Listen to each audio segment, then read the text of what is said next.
You are listening to Pharmacy, IT, and Me, your informatics pharmacist podcast.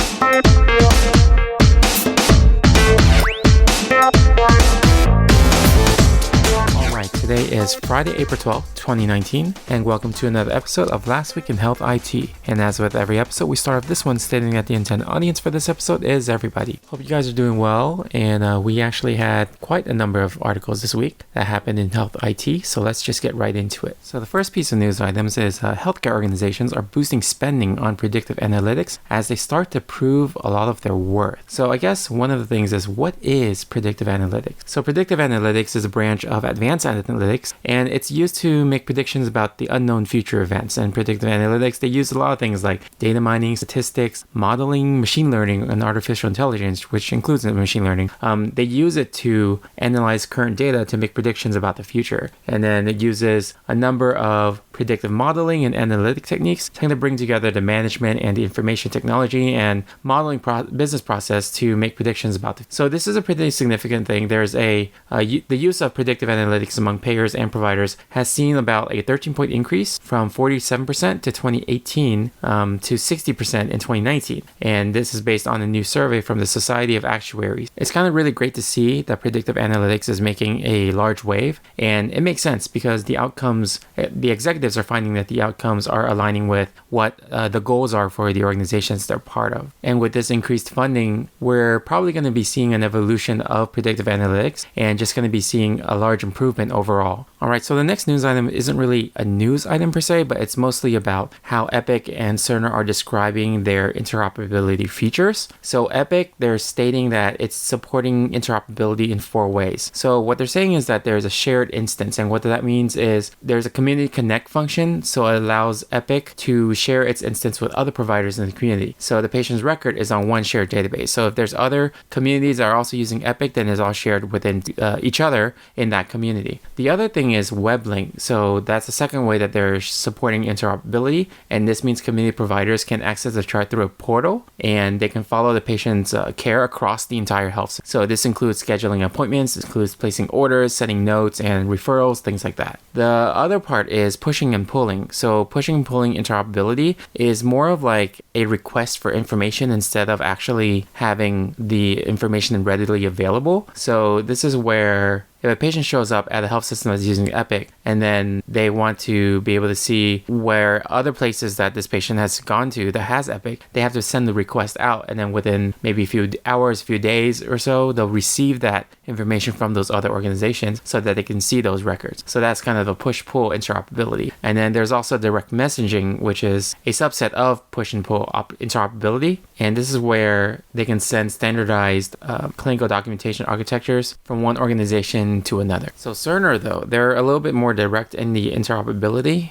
aspect because they've been working on it for years. And one of the major things is being part of the Commonwealth Health Alliance. And Cerner's been contributing a lot to developing standards so that, everyone is in agreement to use a certain standard so that interoperability can happen. And Cerner's also been pretty actively involved, like what I said last week's news was that Cerner is adopting FHIR Release 4 as a language, as a standard to expand their interoperability reaches. And with FHIR, they're going to be using more open API usage. So those are several of the ways that Epic and Cerner are positioning themselves in terms of supporting interoperability. All right, so the next news item is about New Zealand. So New Zealand has been in the news for a lot of their advances in telemedicine and telehealth. So the new thing coming out of New Zealand is they're actually trying out a new thing called teledentistry, which is really interesting. It's using the Zoom video conferencing technology, and they're using a very specialized intraoral camera that will allow dentists to look at the patient's teeth in a very detailed way. And they're basically doing examinations and consultations on children at remote locations. And this is like really, really cool because the dentists don't actually have to travel out there to those remote locations now. They can actually do this all through like Zoom conferencing, and it's really just like a first trial right now, but it looks like it's really promising. And what it's also kind of cool is that the children that are being seen, they're really interested in technology as well. So the fact that they're using the teledentistry is actually quite a good distraction for the children who's interested in that technology. So the children are, wowed by this technology. So they're just like sitting still and they're finding that they're doing the examinations in a more efficient manner now too. So that's pretty cool. So the next news item, last week I talked a little bit about AI being used in radiology. So now the American College of Radiology, they're unveiling a free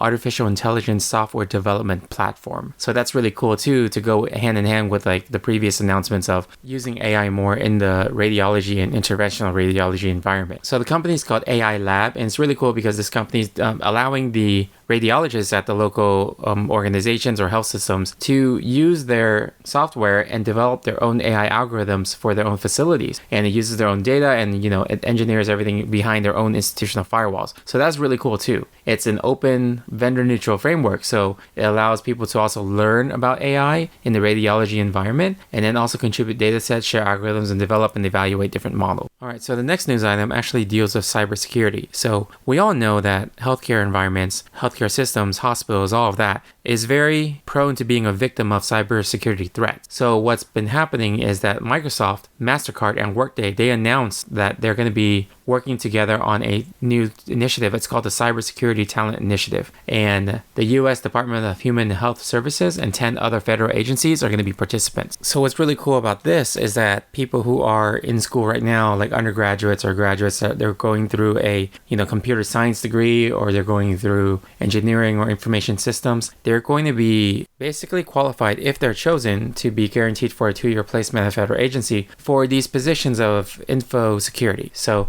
it's trying to expand the awareness and expand the workforce in terms of preventing breaches in the future. So I think it's a really good initiative to kind of like combat that cybersecurity issue. So the next news item is back to artificial intelligence. So revenue cycle systems, they're going to be getting a new AI-driven revenue cycle management platform. So VisiKit and Etienne Health are partnering up, and they're developing a suite of different applications that are going to be using AI to help with revenue cycle management, or RCM. In the revenue cycle side of things, there's a lot of complicated processes and decisions that need to be made. So using algorithms for AI and machine learning, it's going to be helping with improving the accuracy of operational decisions to reduce cost to collect through integration of complex data that revenue cycle members have to deal with every day. So the next news item, the headline is specialty-specific EHR enables urgent care group to slash patient throughput time. So this is actually basically an article that states you got to use the right EHR for the right situation. And in Yucaipa, California, Dr. Brian Berry did a lot of research to find an EHR that would actually help for his own specific urgent care clinic. And he found that there was an EHR that was made and designed especially for urgent care clinics. And when they implemented, they actually were able to reduce their patient throughput time from 2 hours down to 35 to 45 minutes. And I guess the emphasis here is that you got to do your due diligence and make sure that what your organization or health system needs, you got to be looking at EHRs that support that or are aligned with those goals. So because Dr. Berry here, he was able to find an EHR that's designed specifically for the goals that matches what his urgent clinic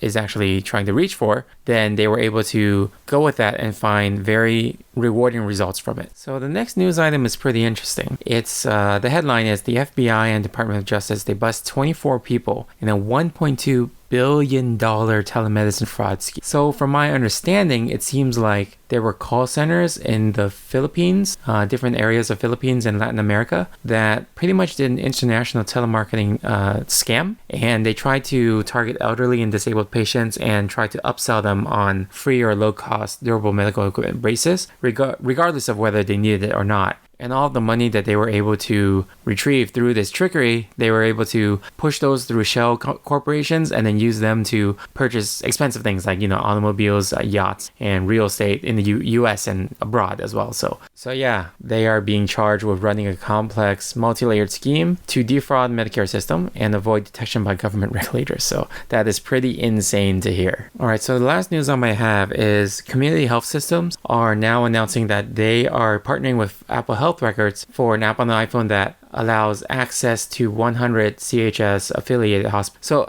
it's not technically partnering. It's more of like they're allowing Apple the access to those records. And this is actually a huge deal because Apple Health Records, Apple's been trying to get into the health industry for a long time now. With the Apple Health app on your phone, it's kind of like the consumer-focused personal health record. So this is a huge deal for them because now they have access to about 100 hospitals that are CHS affiliated. So anyone that's going to a CHS affiliated hospital, they're going to get interoperability with those records into the Apple Health record system. And how they're doing this is they're using HL7 Fire, so HL7 Fire for interoperability. And, this is just one of the small steps that have been taken by Apple that's probably going to evolve into larger and larger steps. And at one point, Apple's probably going to be one of those companies where they're going to have access to the entire health record of everywhere. But, it's still quite a ways from that, and we don't really know how it's going, but we'll see what happens with community health systems and if Apple's going to be getting more agreements with other places.